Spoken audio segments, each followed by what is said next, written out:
you believe that we started recording right in the middle of 2020 with all of the COVID and lockdowns going on around us, unable to meet up? So like many a young gentleman, we turned to the internet for our entertainment. Tried to find a place where we could meet up and talk about the good, the bad, and that time that Stu saw a pelican on the canal. In order to facilitate our dreams of answering all of the big questions in film, and after a few attempts at recording via other methods to various levels of success, we found Zencastr, a super easy web-based one-stop shop for recording. Log in and you're ready to record in a matter of seconds. It doesn't take a tech genius to get high quality audio or video. And on top of that, the one time we have had an issue, the fact that the multi-layered backups are stored locally means it's easily fixed all in browser. There are plenty of tools you need when you start podcasting, so let Zencastr take that headache away, as it offers a place to record, edit and distribute all from one website.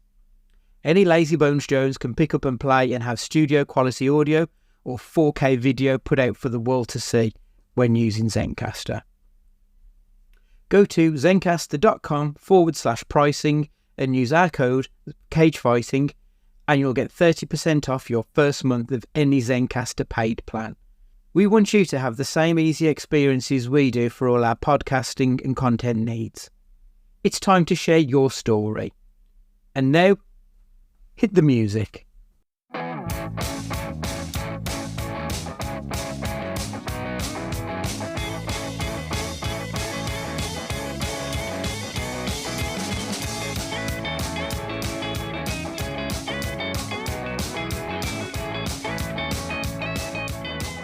Hello, it's nearly Christmas. It's tomorrow. Merry Christmas. I hope you're all prepared and ready. It's Andy. Hi. I always get confused when we do a multiple recorded. Like, I always think, oh, don't keep saying the same fucking thing. You feel like you forget your own name. Oh, God, there are moments. Hello, everyone. Andy has watched Hot Frosty. That's why he's flustered. Hello. God, I haven't. Ed's back with us for the final part as well. Evening, Ed. Evening. If this is now technically Christmas Eve, which is my favourite day of the year, so thank you, everyone. More so than Christmas Day? Yep, because Christmas Day, it's happening. You don't have the anticipation anymore. Christmas Eve is my favourite day. It's all about the build-up, then the... Oh, yeah. It's all about the foreplay. Oh, well. Well, there we are. Stu, where did you sit on the foreplay? Are you a Christmas Eve man or a Christmas Day man? Depends where the scab is, I suppose. And the giblets. Yeah. Throwbacks. There's got to be some kind of meta thing there about the build up and the bit like you enjoy the journey more than the destination and that kind of thing. I know where he's coming that from though, because when she gets to Christmas Day dinner and it's like, well, it's all done now. Yeah. I take everything down because I the last few years I've generally not gone past New Year's Eve when all the decorations have been down. It's like, well, yeah, as soon as like 27, 28, 29, something like that, wherever there's a free day in that time, I'll just take them down. It's gone then. Game over. That's why I put them up early, to enjoy them for longer. But yeah, there's something in that, but there's nothing like the sparkle of waking up on the 25th, is there? Like I said, like I tend to do the dessert for Christmas Day. So I really enjoy it. That's the one thing I like about about Christmas Eve is like doing the baking and all that stuff. And I quite enjoy dancing around the kitchen to whatever I've got on my Spotify wraps. And I do look forward to that on Christmas Eve because Christmas Day feels like a bit of a faff, if I'm being perfectly honest. It's the running around and I don't feel like you really enjoy Christmas Day as much as you should until you actually finally get to stop and it's done at that point. So you're probably right, Ed. I bet Christmas Eve probably is more enjoyable. Rushing around on Christmas Eve is fun. Rushing around on Christmas Day is stressful. That's the difference. I mean, it is an absolute disgrace that yet again, we have to play on a different time on Boxing Day. So I can't have a Boxing Day curry. Because this is... Are we 5:30? Yeah, it's our 5 kickoff. That's the point that we'll get by the time we get back. It's like, oh, you're talking 8 o'clock, ain't you? So you ain't going to start a curry at 8 o'clock at night. Don't get in the in the slow cooker. That's my tip. That's what I'll be doing this year. That's a very good idea. I didn't know we were 5:30. It's the first boxing I've had to worry about for ages. So Yeah, I mean, some Boxing Days they don't make us suffer. We can just play some other day, Yeah. and so we can actually enjoy ourselves. But now, double whammy. Yeah, bastards. Right, so this is the final part. We'll be taking a few weeks off and be back like mid to late January. But yeah, this is the final part of our Christmas look. So we are looking at Christmas future. So basically, we're looking at the next 12 months realistically. Stu, give me a couple of Oscar predictions or predictions for the award season. It can be what you think might win, what you think might lose. What do you reckon? Best Picture is at the time I thought this is nailed on. Now I'm not so sure. But I had Dune 2 as Best Picture. Okay.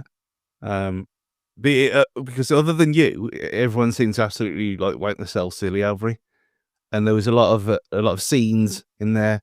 You thought, oh, yeah, this is Oscar bait straight away. There's too much lens flare here for anyone to enjoy properly. It is a very good looking film, to be fair. Like it is shot really well. So it might win something for that anyway. It'll win probably sound, I think, and probably some cinematography or something like that. But I think it could be an actual battle between that and Wicked for a lot of things. Okay. So that's one of my out there predictions. And that Cynthia Erivo, is he? Mm-hmm. Best Actor award. Saying it now. Okay. Interesting. So I've got a Wicked one. I think Wicked will get the most nominations of any film. I don't think it will win anything. Because I think it's good at a lot of things. I don't think it's great at anything. Imagine the Fury. I think that's the thing. Like, it's good. It's not great. And I think that might be. I mean, the only one that I'm like 50-50 on is probably Ariana Grande. Because I'm not quite sure who else is going to get nominated for Best Supporting Actress. So that could be the one I think they'll get. But I think they'll get a lot of other nominations. But I just don't. I think there are better films in each category that they'll probably get nominated on. Like, I do think Dune 2 is better on more technical points of view. So I just don't think it will. So that's my big prediction is Wicked is going to get all the nominations, none of the awards. That's one. I think the best animated film is going to be a straight shoot between The Wild Robot and Inside Out 2. And even though Inside Out 2 has got like $1 billion and was probably the biggest film of the year, box office wise, I might be wrong. It was. Yeah. I looked when I was looking earlier. I think The Wild Robot's going to win it. I think The Wild Robot is probably a better film all round. I loved Inside Out 2, but I've got a sneaky feeling. Plus Pedro's in it, so I'm always going to back Pedro. Is Moana 2 not eligible? It will be. I don't think that will get it. It's a fine film. It's not a brilliant film. So I don't think Moana 2 will get it, if I'm honest. It'll probably be nominated because it's Disney and they tend to. But yeah, I think it's going to be The Wild Robot. I think that is a better film all round. And my final prediction is that the film Sing Sing will get nominated for Best Adapted Screenplay, Best Picture, Best Actor, Best Supporting Actor, and Best Director, and it will win at least 2 of those. I think Sing Sing is a real work of art that not enough people have seen. What is it? It's a film. Yeah.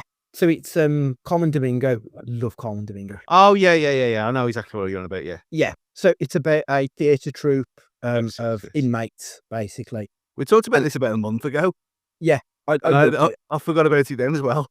Yeah, I've bought the book because I need to read the short story that it's based on. It's such a great film. Yeah, I think that's going to get a lot of nominations. And I think it's going to win at least 2. And like, it's my outside bet for Best Picture because you always find you end up with 2 big films like feuding against each other, and then a third emerges. So I think Sing Sing might be the outside bet. Fingers crossed, anyway. Ed, what have you? I don't really have anything for the Oscars, guys, because I'm not a big Oscar bait watcher. I've got a feeling that Ariana Grande will win because I think the star pull for her alone is probably going to tip her over the balance. But no, the only film that I've seen that when I did some research on it over the weekend is I've seen Inside Out 2, and I like the idea of the emotions coming through as you get older. I think that's a really clever concept because I was Inside Out 1 I was okay with. I watched it because Jacob watched it. He was about 7 or so when we watched that, and he half watched this one with me. But I like the idea of growing up with the emotions. I think that's really clever. I just wonder how far they're going to push it. So that's probably that probably won't win because that other one that you just described sounds more arty, more Oscar-y. Yeah, I think that might be what pushes it. If I'm honest, I loved both of them. I'd be more than happy with either of them. I think the first Inside Out is a perfect film, and 2 isn't quite the first one, but it's still a really good movie. Plus, Maya Hawke's in it. I love Maya Hawke as well. So yeah, I'd be quite happy with that one. Stu, what are you looking forward to in 2025? Any films or anything or TV shows in particular that are on your radar early doors? I mean, other than the Marvel ones, obviously. What have we got comic book wise? I know we've got Superman next year. We've got Captain America. Harrison Ford. America, but it's Sam. Yeah. And what else? Is there anything else? I was going to say Inhumans, but it's not, is he? Or is he? No. Oh, Fantastic Four. Yeah, there's another one again. There's another one, isn't there? The team up one. Oh God, yeah. Thunderbolts. Thunderbolts. Yeah. Yeah. Yeah. There's them, but there's there is quite a few actually. There's the F1 film that's been made for years. Mhm. They've been shooting it, which I've avoided as much as I possibly can do. But it's another F1 team, and they've actually in certain Grand Prix they've had them on the grid as well. Like in the formation, so they've filmed it next to the real drivers. Wow! So it's as authentic as it possibly can be. They've had their own in the pit lane. They've had their own garage as well, so they've filmed on set. Wow! Okay. The cars have been integrated with the other cars as well throughout the season, so it's as authentic a sports film as you're gonna possibly get. It's like Goal. I was going to say Goal or Dream Team is where I was going with it. Like at least with Dream Team, they just changed the colour of Leicester, or Chelsea, which to fit the narrative. But with Goal, they actually had them on the pitch, and they run on at full time with the actual players. It's very similar to that. With this F1 film, it's probably still going to be awful, but it's intriguing. As we've mentioned it a few times as well, the Liam Neeson Naked Gun film. Mm-hmm. Which seems like it's going to be a banger, pun intended, that he's perfect for that role. And if they do it properly and they don't scum for any other nonsense and let everything happen, it could be brilliant. So good. I hope it is, and I hope they don't fuck it up. Freakier Friday. Is this going to be Jamie Lee and It's both of them? Oh, okay, both coming back. Okay. Yeah. So, I love that film. It's one of the I really shouldn't do. When you look at me, you think, "Oh yeah, this is a Freaky Friday." Obviously, I do. Do I love Big and all the other ones like that? But there's something about that. I don't know why. I can't even remember the first time I watched it. But I just enjoy Freaky Friday. Maybe it's because it's her. And she can do no wrong, generally case. But yeah, Freaky Friday at some point next year. And obviously fucking Avatar 3. That's your film of the year already. Oh, is that going to be next year, is it? It's next Christmas, I think. Oh, right, okay. I hadn't realised that, to be fair. So they were on a every other year schedule, was there, because of the rendering that it takes and all that kind of thing. Yeah. Okay, that makes sense. Regarding the F1, I'm not a big fan of F1, but I do feel like we've had some pretty decent racing films over the last few years. So I probably will give that a chance. Like the Ford versus Ferrari film, I expect that to be terrible. and that was one of my films of the year that year. It was outstanding. So, yeah, fingers crossed with that one. Even Gran Turismo was all right. I never got round to it. I planned on it, but just never found time to fit it in, to be honest. Because it was based on the real story thing. It worked really well for what it was. I haven't seen the Netflix Senna series. I don't really want to bother. We've got that Senna documentary. It's perfect as it is. Why would you need like a redo on that? It makes no sense, does it? Yeah. It's a sport that lends itself, I think, because they're all characters, aren't they?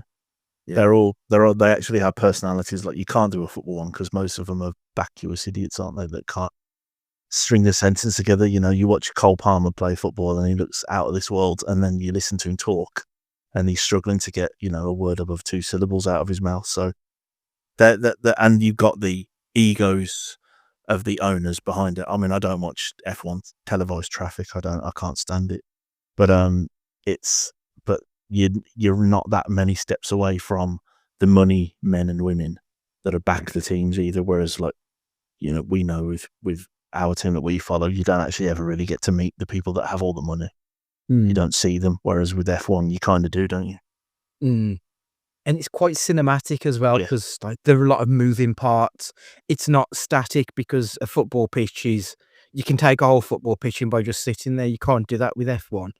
So you are right. I do think it lends itself quite well to a big screen adaptation.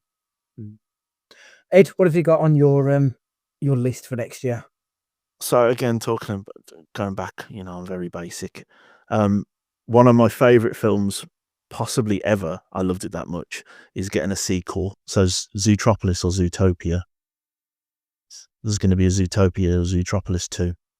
And Jason Bateman, I love Jason Bateman. And the original Zootopia, Zootropolis was incredible. One of the best Disney films, certainly of the last 10 years or so. It's getting a new one. So that, and then some of the others, again, it seems like when I did some research on this, it looks like we're getting a lot of sequels of films that you didn't know were getting sequels. So Dodgeball is apparently getting a sequel next year. Yeah.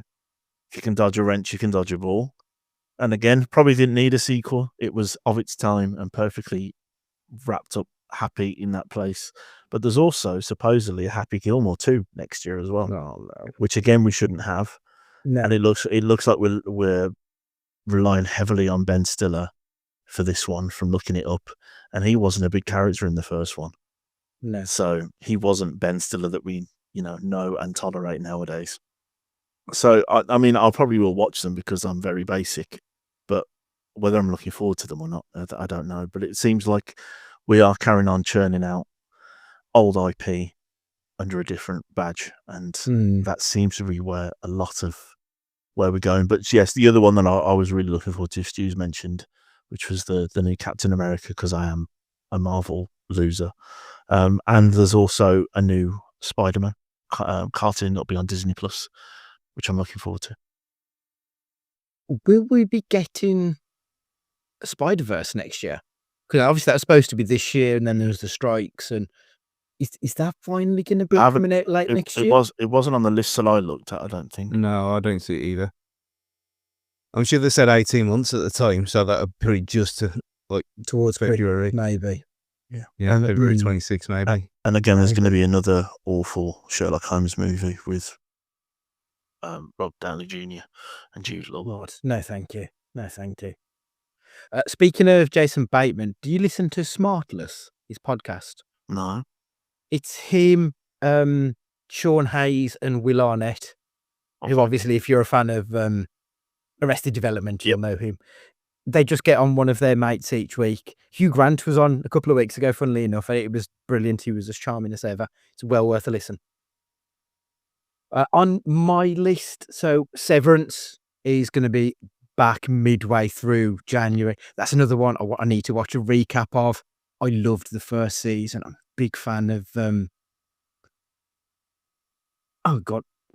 Gwendolyn Christie, who is going to be in season 2. I'm really looking forward to seeing what she's going to bring, this new dynamic within their weird little office and how it works. I can't wait to see what's going to be in store.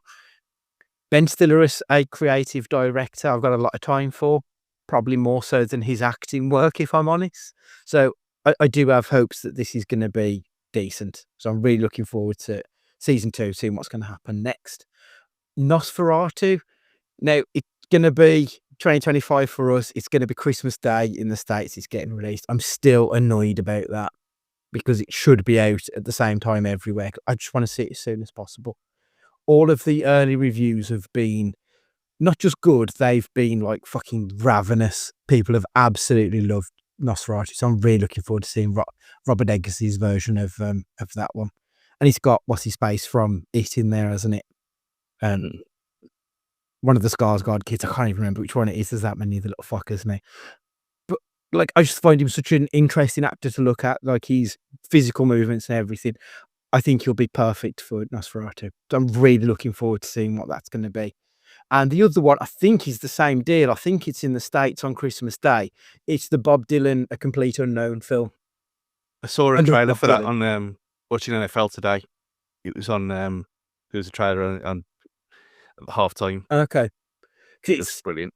Yeah, it's Timothy Chalamet playing Bob Dylan in the 60s, which for me, like, Bob Dylan exists in the 60s. Like, when I think of Bob Dylan, he's got his big afro and he's just walking around being all skinny and tiny with his guitar slung over his shoulder. So when you think of Bowie, you think of him with Ziggy Stardust and his lightning bolt on his face. This is the prime Dylan era. I love Bob Dylan, so I'm really looking forward to seeing that. Like, Timothy Chalamet has grown on me as an actor over the last few years. So I feel like this could be like a match made in heaven. I'm really looking forward to seeing what that's going to bring. He has So those are the few. the physical characteristics, definitely. He's already got that down, hasn't he? Yeah. So those are the few films that I've got on my list. They're all like January for us. I haven't really looked much further beyond that, to be honest. But yeah, those are the ones that I'm very excited about seeing. Did you watch Wonka? I did. I loved it. I thought it was going to be dog shit, and I thought it was just brilliant. Yeah, 'cause I never watched it at all. I don't know why, but every fucking advert on Sky is them promoting that film. Look, it's the best thing ever, and everyone who's watching it seems to love it. So maybe I should give it a chance now. Yeah. I went in thinking, we don't need this. Who is this film for?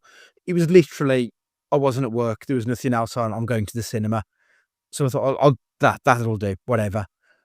And I watched it and I felt like a big kid. I was so happy throughout it. I thought, this is wonderful and marvelous. I saw it in the super screen. There was nobody else in there.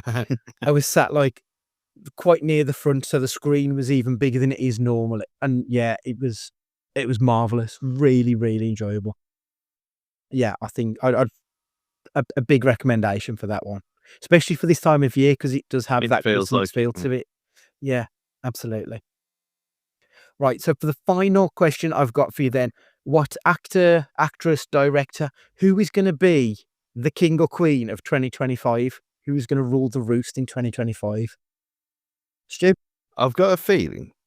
I know he's been talked of in some role in some film that I haven't seen anyway, for Oscar nomination stuff. But we watched him for years in one of the best TV shows that probably ever made. Kieran Culkin.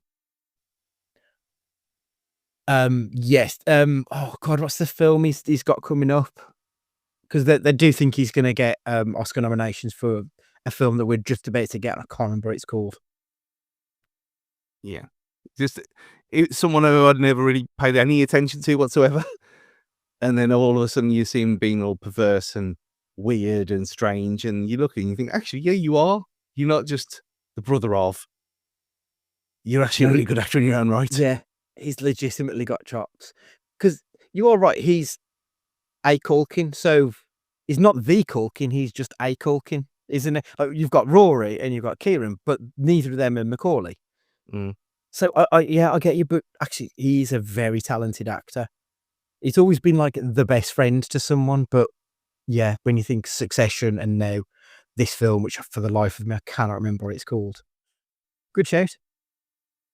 Ed, who do you reckon? So I went for, and I think this might be slightly later in her career, but I think we've seen the steady climb of Hannah Waddingham. And it wasn't that long ago that she was in Midsomer Murders playing a I think that was late 2021, I think it was. I remember that was the first time I ever saw her. And then since then, she's obviously gone on to do Ted Lasso. She was in, was it Sex Education that was big on, was that Netflix?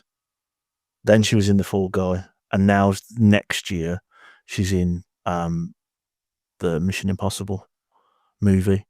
So it just feels like it's prime for her to become sort of maybe this older femme fatale type thing that she's got going on at the minute. And she can play comedy really well as well. So she has that to her as well. I just wonder, maybe not next year, but I think we've just seen this steady rise, and she's moved off sort of, primetime ITV from Apple TV, and now she's in, quite mainstream movies. And I just wonder if she's apparently also in Lilo and Stitch, which is next year as well. So,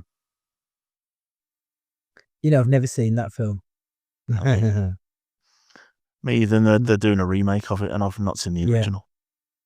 No, it's one of these live action remakes, isn't it? They're doing. Like, people love it, and it's never been on my radar. You know what you should find? Hannah Waddingham Home for Christmas from last year. It's only like 45 minutes long. It was brilliant. I was talking about Sabrina Carpenter yesterday, in the group chat thing, and just an observation, nothing else, nothing perverse. It wasn't for me though, was it? It was Matt. Nothing to do with me. I was just saying. I was unaware of a game, and I thought that it was pretty shit, but it was fun. But that Hannah Waddingham one from last year was great. I never saw that one, but I remember you talking about it at the time, Yeah. saying how much fun it was. I think she's in some animated show that's going to be on BBC One on Christmas Day. It is incredible when you see. So me and Stu will know her from probably first thing we ever saw her in would have been Game of Thrones, where she was the Shame Nun. Yeah. Oh, I didn't know she was in that. Yeah, so she was literally, her main role was being a cunt to Cersei and then parading her through the streets naked while shouting shame. And then all of a sudden, she's just completely blown up since then. So she was sort of faceless, and now everyone loves Waddingham. To keep going full circle, it's Tiddler. She's the narrator on that, which is on BBC. So There you are. We're linking all this together. Yeah. So for myself, I think we could see a big year for Adrian Brody. So he has got a film coming out called The Brutalist, which has got a lot of Oscar buzz. He's supposed to be one of the front runners for Best Actor. And it kind of feels like we've had a bit of time away from Adrian Brody. We haven't seen him in much.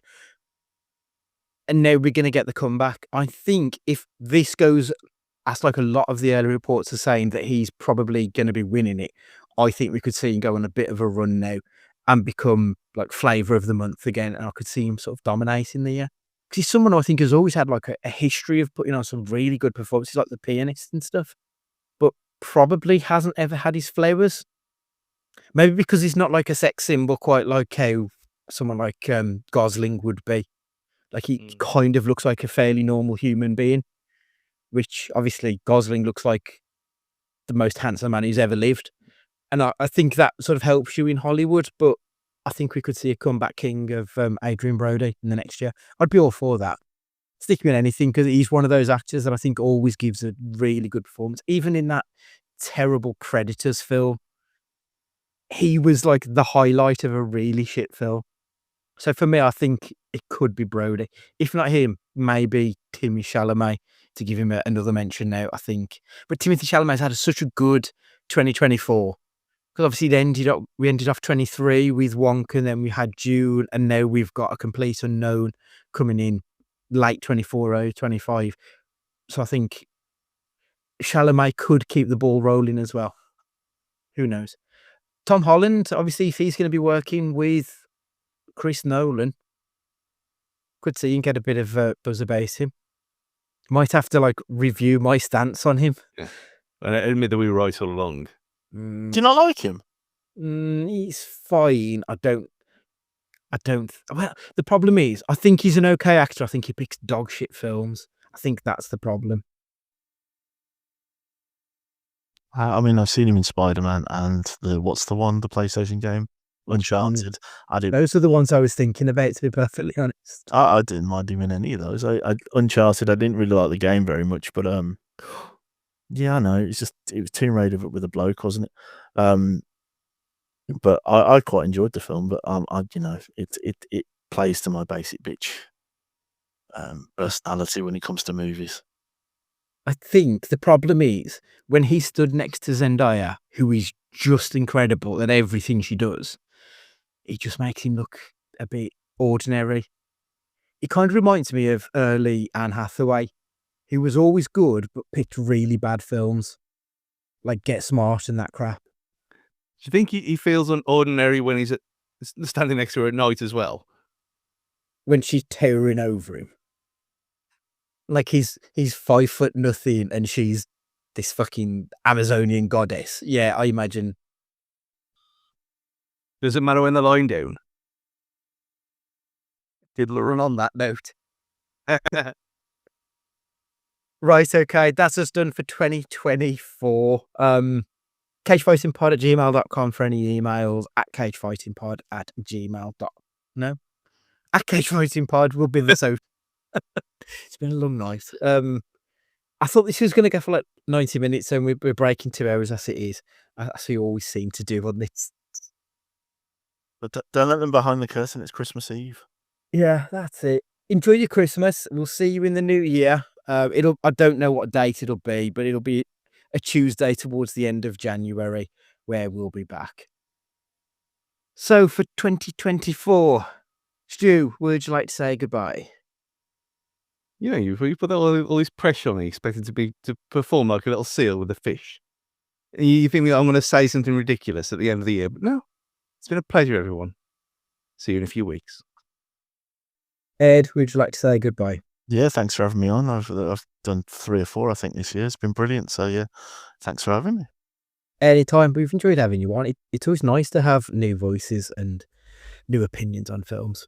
So it's good to get add shit to my list as well. Like it's too long as it is, but it's always good to hear of other movies that I'd probably have missed out on.